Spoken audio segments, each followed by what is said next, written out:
નાગરિકોને વિનંતી છે કે કોઈ બી પ્રકારની પેટ્રોલ ડીઝલને લઈને સોશિયલ મીડિયા હોય કે વોટ્સએપના માધ્યમથી કે કોઈ બી ઓફિશિયલ જાણકારી વગર કોઈ બી પ્રકારની આ અફવાઓમાં આવીને ભાગદોડ કરવાની કોઈ બી પ્રકારની જરૂરિયાત નથી.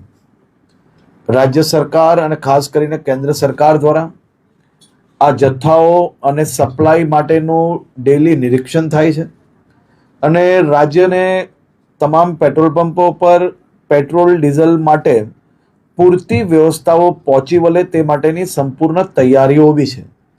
મારી રાજ્યના સૌ નાગરિકોને બે હાથ જોડીને વિનંતી છે કે આ પ્રકારની વાતો કોઈનો બી વોટ્સએપ મેસેજ આવ્યો હોય એને સીધું જ આપણે બીજા લોકોને ફોરવર્ડ કરીએ.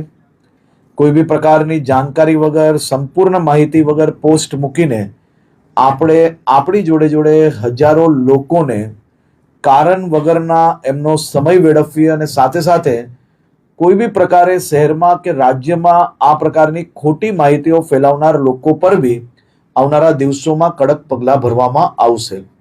ખાસ કરીને વિનંતી છે કે કોઈ ચિંતા કરવાની આવશ્યકતા નથી. પેટ્રોલ ડીઝલ સંપૂર્ણપણે બધા જ પેટ્રોલ પંપ પર મળી રહે તે માટેની વ્યવસ્થાઓને ખાસ કરીને મુખ્યમંત્રી શ્રી બી દર 2 દિવસે એનો રિવ્યૂ લઈ રહ્યા છે અને ભારત સરકારમાંથી બી તમામ મંત્રાલયો આ બધા જ વિષયોમાં રેગ્યુલર રિવ્યૂ એમનું લઈ રહ્યા છે. આભાર.